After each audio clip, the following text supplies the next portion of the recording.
మాతృదేవోభవ. నీ వైప చూచుచుండెద జగన్మాత, నీ వైప చూచుచుండెద, నీవన్నీయు చూచుకొమ్ము నిర్వాణ సఖీ. ఏ వైపు ఎంత చూచిన ఈ విశ్వము నిన్ను మించి ఏమీ ఎదగున్. నీ వైప చూచుచుండెద, నీవన్నీయు చూచుకొమ్ము నిర్వాణ సఖీ. ఏ వైపు ఎంత చూచిన ఈ విశ్వము నిన్ను మించి ఏమీ ఎదగున్. ఏబిఎన్ ఆంధ్రజ్యోతి ప్రేక్షక మహాశయులందరికీ నవజీవన వేదం అనే కార్యక్రమంలో 1492వ భాగానికి స్వాగతం పలుకుతున్నాం. మనం అద్భుతమైనటువంటి కథ చెప్పుకుంటూ ఉన్నాం. అష్టావక్రుని కథ జీవితానికి చాలా గొప్ప ప్రేరణ కలిగిస్తుంది. ముఖ్యంగా వికలాంగులైనటువంటి దివ్యాంగులైన సోదరులకి ఒక అద్భుతమైనటువంటి ఉత్తేజాన్ని కలిగిస్తుంది.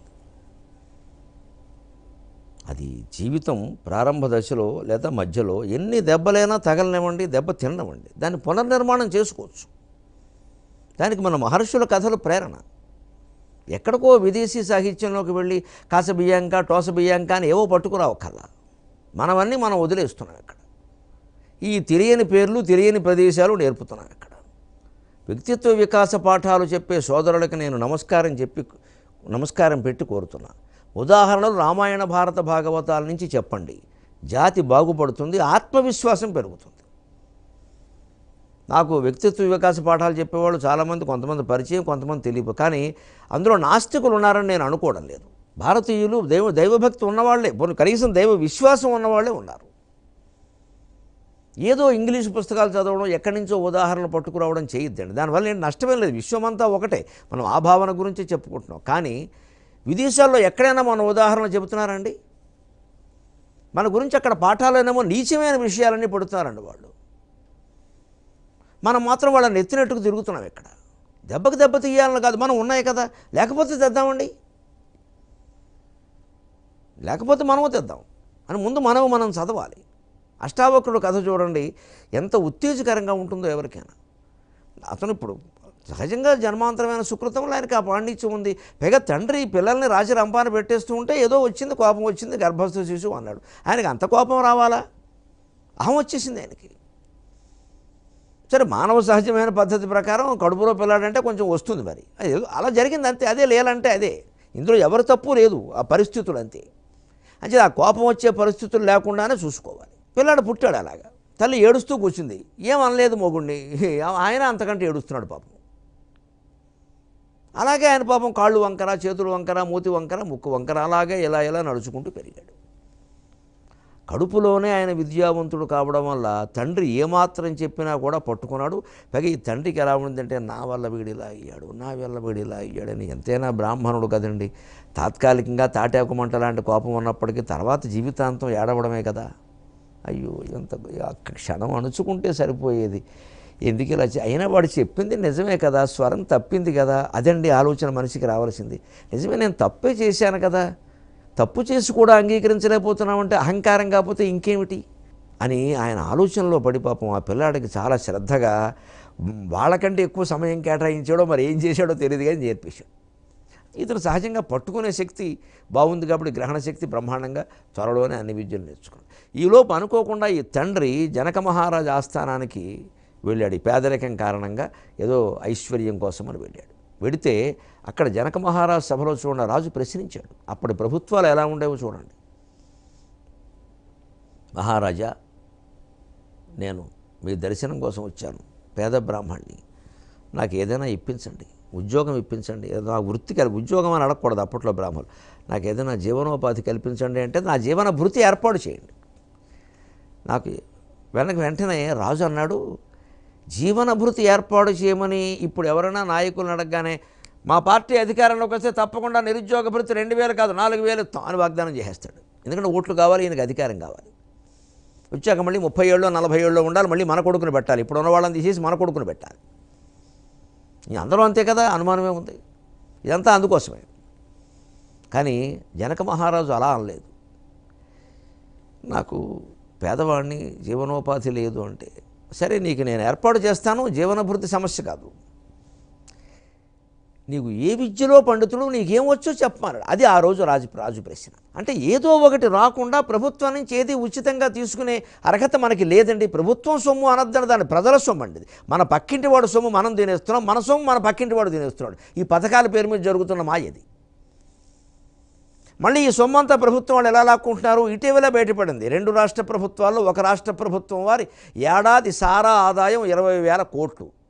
ధ్రువం తే రాజా వరుణో దేవా ధ్రువం దేవో బృహస్పతి ధ్రువం తైంద్రశ్చాగ్నిశ్చ రాష్ట్రం ధారయతాం ధ్రువం.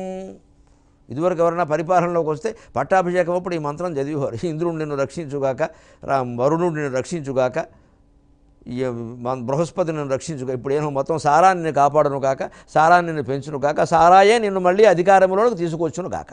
20,000 కోట్లండి సంవత్సరానికి ఆదాయం ఒక రాష్ట్ర ప్రభుత్వానికి. ఒక్క సంవత్సరానికి జనవరి నుంచి డిసెంబర్ వరకు 2018లో పత్రికల్లో వచ్చిన లెక్కలు. ఇంత సొమ్ము లాగేస్తున్నారు. మళ్ళీ వితంతువులకు ఇచ్చాం, నిరుద్యోగులకు ఇచ్చాం, వృద్ధులకు ఇచ్చాం, పెద్దలకు ఇచ్చాం, మొత్తం ఇలా పెట్టేశారు. మొత్తం ప్రజలు ముష్టివాళ్ళు అయిపోయారు. వాళ్ళు ఇచ్చే 100 రూపాయలు 1000 రూపాయల మీద ఆధారపడి బతికే వాళ్ళు అయిపోయారు. అసలు నాకు అవకాశం లేదు, ఏముందని అవకాశం ఇవ్వాలని అడిగే ధైర్యం ప్రభుత్వానికి లేదు. నువ్వు ఎందుకు మాకు బిచ్చమేద్దామని చూస్తున్నావు, మాకు అవకాశాలు ఎందుకు కల్పించమని అడిగేటువంటి ధైర్యం ప్రజలకు కూడా లేదు. డబ్బు తీసుకుని ఓటేయడం కారణంగా. ఎక్కడి నుంచి మార్చుకురావాలి? ఎవరు మారుస్తారు? ఇటువంటి వ్యవస్థలో జయప్రకాశ్ నారాయణలైనా లక్ష్మీనారాయణలైనా సాక్షాత్తు లక్ష్మీనారాయణమూర్తి దిగొచ్చినా విఫలమే అవుతాడు. అలా ప్రయత్నం చేస్తున్న సోదరులకి నా ప్రగాఢ సానుభూతి. అంతకంటే నేనేం చేయలేను. చాలా ప్రయత్నం చేశారు లోక్సత్తా ద్వారా, చాలా ప్రయత్నం చేశారు, చాలా నిజాయితీగా. ఇప్పటికే ఆ పెద్ద మనిషి అలాగే చేస్తున్నాడు. కానీ ఆయన సొంతంగా నిలబడితే కూడా గెలవగలడేమో గెలుస్తాడో లేదో చెప్పలేము. ఒక్క నియోజకవర్గంలో కనీసం చెప్పలేమండి. అక్కడ కూడా రకరకాల అభిమానాల వల్లే గెలుస్తున్నారు. నిజంగా వ్యక్తిత్వాన్ని చూసి ఓటేసే స్థితిలో మనం లేము. మరి సంస్కరణ కోసం, రాజకీయాల్లో సంస్కరణ కోసం ప్రయత్నిస్తున్న కొద్దిమందికి కూడా మనం చేయూత ఇవ్వలేకపోతే ఎవరికి ఇస్తాం? ఎప్పుడు మారతాయి ఇవి? ఇలాగే ఇదివరకు కొట్టుకున్న వాళ్ళు మళ్ళీ కలిసిన వాళ్ళు మళ్ళీ కొట్టుకుని, దారుణంగా అవమానించిన వాళ్ళతోనే మళ్ళీ ఒప్పందాలు చేసేసుకుని కష్టాలు పెంచుకుంటూ మొత్తం ఉభయ రాష్ట్రాల మధ్యలో బాగా సెగ రగిలిపోతూ ఉంటే చూస్తూ ఉండమేనా మన పని? మనం కేవలం ప్రేక్షకులమా? ఉందామండి, ప్రేక్షకులుగా ఉందాం, అభ్యంతరుల. ఆత్మజ్ఞానాన్ని పొంది మొత్తం ప్రపంచానికి సాక్షిభూతంగా ఉన్న పరమేశ్వర స్థాయిలో గడితే సాక్షిభూతంగా ఉందామండి. అంత లేదే. ఈ దిక్కుమాలిన ఘట్టాలక మనం సాక్షిభూతులం. ఇక్కడ చైతన్యం చైతన్యం జ్ఞానోదయం జ్ఞానోదయం ముత్తుకోవలసిందే, రాదు కష్టం. పైగా మేము ఏదైనా ఆ విషయాలు మాట్లాడితే ఆధ్యాత్మికవేత్తలకి ఈ విషయాలు ఎందుకంటే మరి ఏం మాట్లాడాలి? కుంభాభిషేకం రంభాభిషేకం మాట్లాడితే మాకు దండలేస్తారు. నిజాలు మాట్లాడకూడదు, సమాజం గురించి చెప్పకూడదు అసలు. అందులో ఏ వర్గానంటే వారికి కోపం. నువ్వు తప్పు చేస్తున్నావంటే కోపలు అంటుకుపోతాయి. ఎంతసేపు మీరు గొప్పవాళ్ళు మీరు గొప్పవాళ్ళు మీరు గొప్పవాళ్ళు బాగా ఆమోదం రాసేస్తూ ఉండాలి. అలాగా ఈ ప్రవృత్తి మనలోనే మారాలి. దానికే అష్టావక్రుడు కథ. ఈయన అక్కడికి వెళ్ళేసరికి వెంటనే రాజు అడిగాడు, నీకు ఏమొచ్చునని నీకు ఉపాధి కల్పించమని అడుగుతున్నావంటే, నేను వేదంలో పండితుడిని, శాస్త్రంలో పండితుడిని, బ్రహ్మజ్ఞానం కలిగిన వాడిని, కావాలంటే పరీక్ష పెట్టుకో. అది అష్టావక్రుడు తండ్రి ఏకపాదుడి ఆత్మాభిమానం. నాకు 1000 రూపాయలు నిరుద్యోగ భృతి ఇమ్మని అడగల. వెంటనే రాజు పరీక్ష పెట్టాడు, మామూలుగా ఇవ్వలేదు. ఆయన ఆస్థానంలో వంది అని పండితుడు అన్నాడు. మా ఆస్థానంలో వంది అని పండితుడు ఉన్నాడు, ఆయన నేను పరీక్ష చేస్తాడు. పరీక్షలో ఓడిపోతే ఏమిటో తెలుసా? జీవనభృతి కాదు, జీవితమే ఉండదు. దూరంగా ఓ చెరువు ఉంది చూడు, ఇదివరకు కొంతమంది ఓడిపోయిన పండితులు నా చెరువులో ముంచేశాం, మళ్ళీ రారు బయటకు, అంతే నువ్వు అంతే. ఈయన యశోవా మృత్యుర్వా ఆ పోటీకి సిద్ధపడిపోయాడు. వందికి అష్టావక్రుల తండ్రి అయిన ఏకపాదునికి వాదన జరిగింది. దురదృష్టవశాత్తు ఆ వాదనలో పండితుడై ఉండి కూడా ఏకపాదుడు ఓడిపోయాడు. వంది నిర్దాక్షిణ్యంగా మనిషిని తీసుకెళ్ళి చెరువులో ముంచేశాడు. పిల్లాడు అనాథ అయ్యాడు. అయినా తట్టుకున్నాడు అష్టావక్రుడు. అది అందుకనేసం ఉత్తేజకరమైన కథ అంటున్నాను నేను. ఆత్మహత్య చేసుకోలేదు, వికలాంగుడు. 8 వంకర్లు ఉన్నాయి, ఒక వంకర కాదు. జైపూర్ కాలితే సరిపోదు. చెయ్యి ఏం పెడతావు, ముక్కేం పెడతావు, మూతేం పెడతావు? వాణి వీణలా తయారైంది పరిస్థితి. అయినా తట్టుకున్నాడు. తల్లి కూడా ఆవిడ సుజాతాదేవి, సాధ్వి అంటే ఆవిడ హీరోయిన్, ఓ నాయకురాలు. భర్త అలా చెరువులో ముంచండి, చంపేశారో ఏం చేశారు, ఊపిరి ఆడదు కదా, బయటికి రాడక ఇంకా. ఆవిడ నిరసపడలేదండి, సహజంగానే పుట్టింటికి వెళ్ళింది. ఆవిడ తండ్రి ఉద్దాలకుడు, ఆయనకు కొడుకున్నాడు శ్వేతకేతు. అమ్మా సరే అనుకుంది, ఏదో వచ్చిందమ్మా, మన కుటుంబాల్లో బ్రాహ్మణ కుటుంబాల్లో జరుగుతూనే ఉంటాయి ఇలాంటివి. ఆయన పోటీకి వెళ్ళిన వాడిని వెళ్ళొద్దనంటామా, దారిద్ర్యం కారణంగా ఉపాధి కోసం వెళ్ళాడు, ఆయన ఏదో పోటీ పెట్టాడు, రాజులు మరి ఊరికే ఇవ్వరు కదా. సరే ఆ పోటీలో ఓడిపోయాడు, మేన వదిలేయమ్మా అవన్నీ, ఏదో పోనీ జన్మాంతర కర్మ అనుకుందాం, రా తల్లి నా ఇంట్లో ఉండు అని. పాపం నా కూతురు లాంటిది, కూతురే కదమ్మా, నువ్వు నా ఇంట్లో ఉండమ్మా అని ఆ కూతుర్ని మనవడిని ఆదరించి, ఈ మనవడైన అష్టావక్రుడికి కొడుకైనటువంటి శ్వేతకేతువుకి కలిపి పాఠం చెప్పడం మొదలెట్టాడు.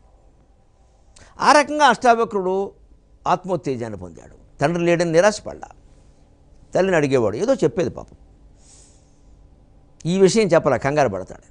అలా దాచేవారు మనోవిశ్లేషణ.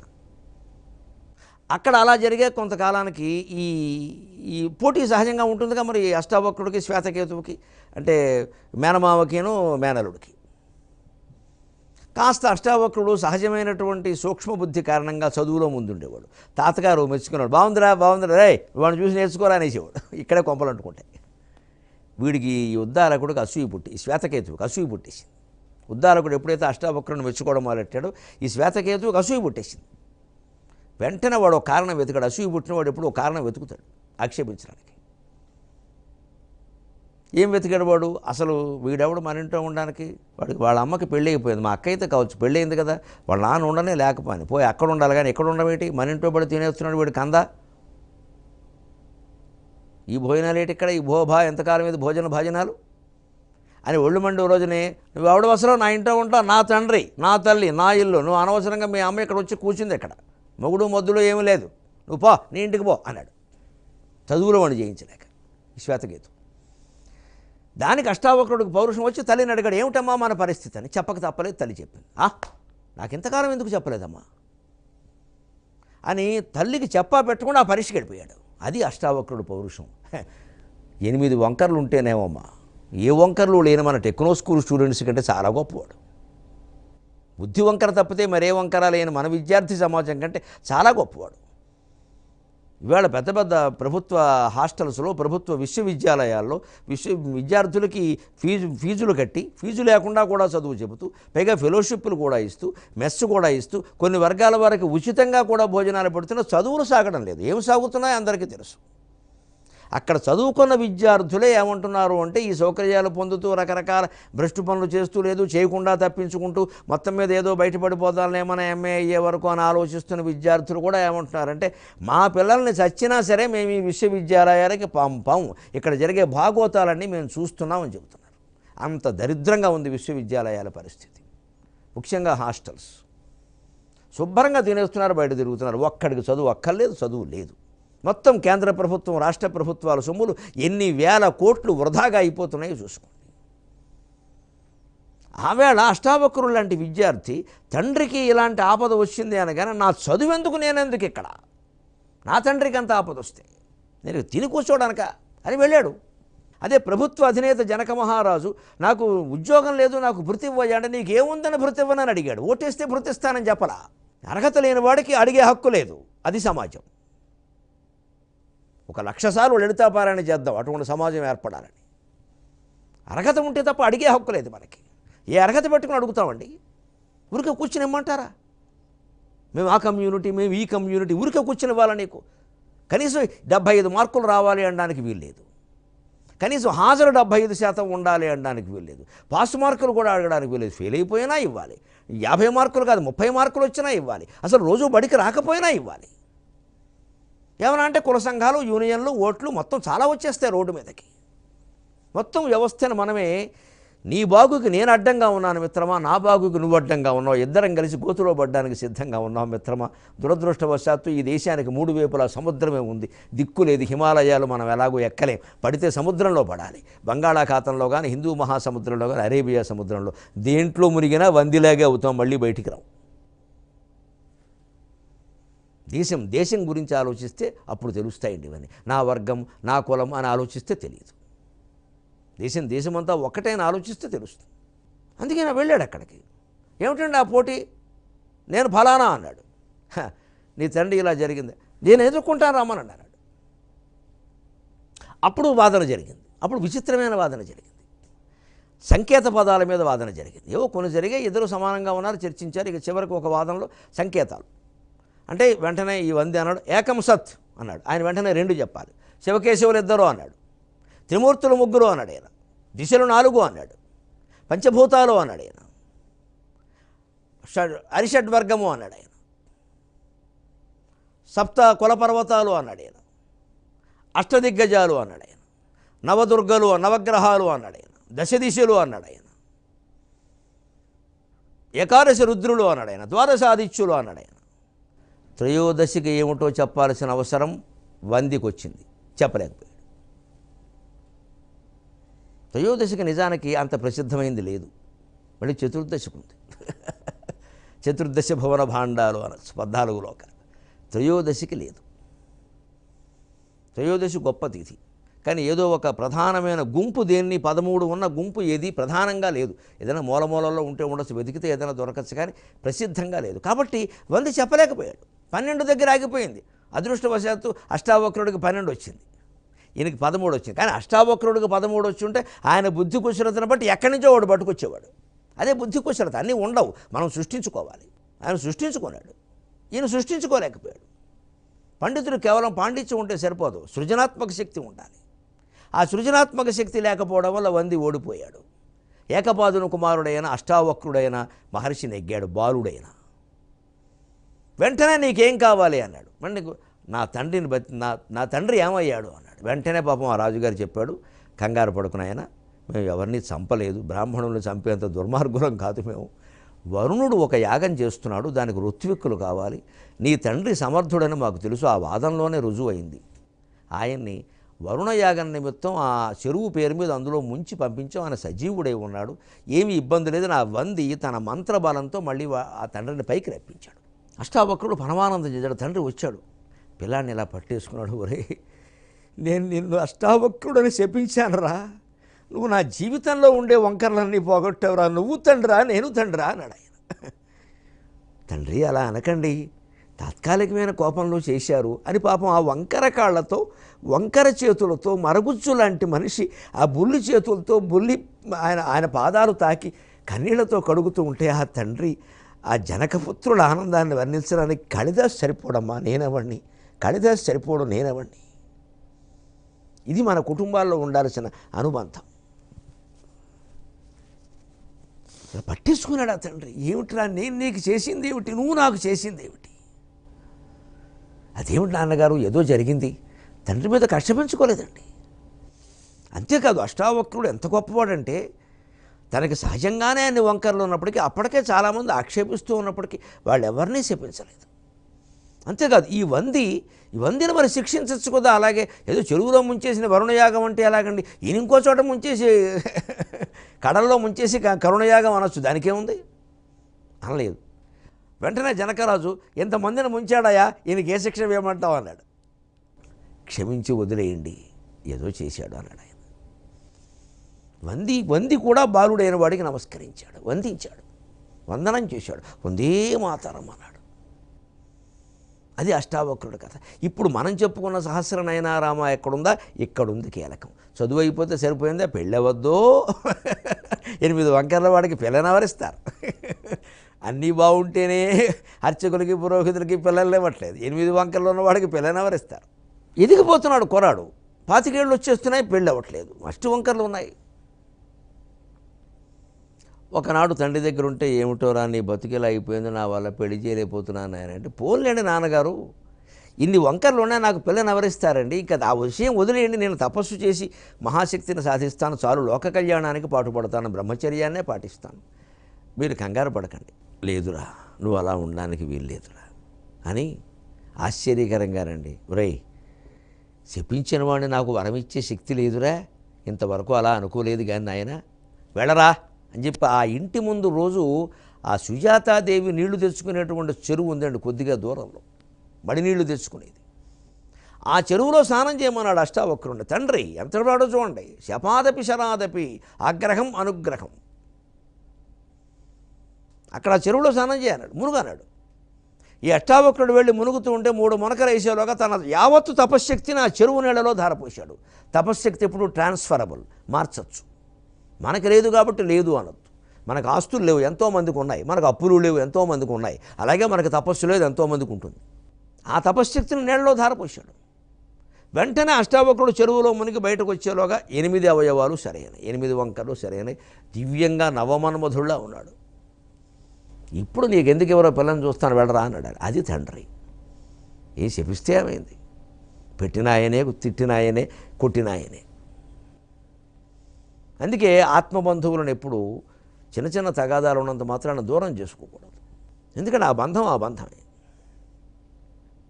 అక్కడికి వచ్చేది అదే బంధం. అప్పుడు ఈయన పిల్ల కోసం ప్రయత్నం చేశాడు.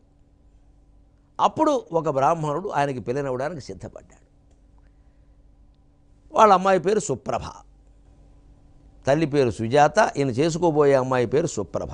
అష్టావక్రుని యొక్క అంకిత భావం చూడండి. ఆ కాబోయే పిల్ల పట్ల కమిట్మెంట్ అంటారు ఈజులు. ఆ కాబోయే పిల్ల పట్ల ఆ బ్రాహ్మణుడు పిలిచి, నీకు నా పిల్లని ఇస్తానయ్యా, అభ్యంతరం లేదు, కానీ నువ్వు ఒక చోటికి నేను చెప్పిన చోటికి వెళ్ళి రావాలి అన్నాడు. ఎన్ని పరీక్షలు జీవితంలో! 8 వంకర్లు ఉన్న వికలాంగుడికి నిజంగా ఆయన దివ్యాంగుడండి. దివ్యాంగుడు అంటే ఈయనే. ఏమిటండి ఆ పరీక్ష అన్నాడు. హిమాలయాలకు వెళ్ళు, హిమాలయాల దాటి కైలాసానికి వెళ్ళు, మానసరోవరానికి వెళ్ళు, కైలాసం దాటి వెళ్ళు. అక్కడ సహస్రనయన రామ సహస్రకర సంయుత సహస్రశీర్ష చరణ దూరాద్భాతిన సంశయం. సాక్షాత్ బాలాత్రిపుర సుందరీదేవి ఆ మాట చెప్పలేదు. నేను చెప్పిన చోటకి వెళ్ళవయ్యా, దాని పేరు మణిద్వీపం. అక్కడ ఒక ఆవిడ శ్రీ కూర్చొని ఉంటుంది. సహస్రనయన 1000 కళ్ళతో వెలుగొందుతూ ఉంటుంది. సహస్రకర సంయుత 1000 చేతులతో ప్రకాశిస్తూ ఉంటుంది. సహస్ర శీర్ష చరణ 1000 శిరస్సులు 1000 ముఖాలతో ప్రకాశిస్తూ ఉంటుంది.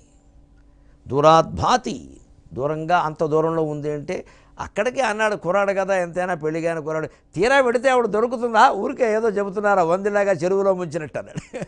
లేదయ్యా, నా సమస్య ఏమన్నాడు. ఏమో నా పిల్లని తెచ్చుకునేవాడికి నేను ఊరికే చెబుతానా? నువ్వు మళ్ళీ తిరిగి రావాలని, నా పిల్లని చేసుకోవాలని నేను కోరుకుంటున్నానయ్యా అంటే, ఒక ఉపాధి కల్పించడానికో సంభావన ఇవ్వడానికో మహారాజు ప్రభుత్వం అంత పరీక్ష పెడితే, ఇక్కడ పిల్లనివ్వడానికి కన్యాదాత ఇంత పరీక్ష పెట్టాడు. వివాహాలు ఎందుకు నిలబడ్డాయో, ఉపాధులు ఎందుకు నిలబడ్డాయో, ఉద్యోగాలు ఎందుకు నిలబడ్డాయో ఆలోచిద్దాం మనం అందరం. ఏ పరీక్ష లేకుండా, ఏమీ లేకుండా పిల్లని ఇచ్చేస్తారా? అలాగే పిల్లని ఒప్పేసుకుంటామా? ఊరికి ఆడపిల్లనగానే ఒప్పేసుకుంటామా? ఏం అడగమా? కాస్త వంట వార్పు వచ్చా, ఏమైనా కాస్త ఏమైనా సంస్కారం ఉందామా, కాస్త పద్ధతిగా సంప్రదాయబద్ధంగా పెంచారా అని అడగమా? ఏదో పెంచామంటే మా ఇంట్లో కుక్క పిల్లని పెంచినట్టే మీరు చేసి ఇప్పుడు కుక్క పిల్లని మనం భరిస్తూ కూర్చున్నాం. కుక్క పిల్ల కోడల పిల్ల అవుతుందా? అడుగుతాం సహజంగా. ఆడపిల్లకు కొన్ని లక్షణాలు ఉండాలి, మగాడికి కొన్ని లక్షణాలు ఉండాలి, అడుగుతాం ఖచ్చితంగా. అత్యాశ దురాశ పనికిరాదు, కానీ కావలసిన లక్షణాలు అడగడం తప్పే ఉందండి. కానీ ఈయన పట్టిన చాలా కఠిన పరీక్ష. వెంటనే బయలుదేరి వెళ్ళిపోయాడు కమడలం తీసుకుని పెళ్లి కోసం. కుర్రాడు ఉత్సాహం. ఆ సుప్రభాదేవి ఒక్క సౌండ్ చేసి, వెళ్ళి రాగలవయా, వెళ్ళరా, నీకెందుకు అంతే. వెళ్ళిపోయాడు. అక్కడికి వెళ్ళిపోయాడు. వెళ్ళిపోతే అక్కడ విచిత్రంగా నిజానికి మణిద్వీపంలో ఉండేది ఎవరైనా శ్రీమాత శ్రీ మహారాజ్ఞి శ్రీమత్సింహాసనేశ్వరి చిదగ్నికుండ సంభూత దేవకార్య సముద్యత అలాంటి ఆవిడ ఉండాలి కదా. అబ్బే ఆవిడ లేదండి, ఓ 16 ఏళ్ల పిల్ల ఉంది అక్కడ. ఆశ్చర్యపోయాడు, ఇదేమిటి ఇక్కడికి పంపాడేనని. కానీ అష్టావక్రుని యొక్క కళ్ళకి 1000 కళ్ళు కనపడుతున్నాయి, 1000 చేతులు కనపడుతున్నాయి, 1000 ముఖాలు కనపడుతున్నాయి. ఈయన చెప్పింది ఈవిడే అన్నమాట. కానీ మరి ప్రస్తుతం ఏదో ఇలా ఉందేమిటి, ఏదో లోపల దివ్య దృష్టితో చూస్తే కానీ కనపడటం లేదు. ప్రస్తుతం ఇలా ఉంది ఏమిటంటే, ఏమోనయ్యా ఈ ఆశ్చర్యాన్ని ముగింపు ఎక్కడ, 23:30 గంటల్లో ముగింపు పలుకుదాం. అంతవరకు తెలుగులో మాట్లాడదాం.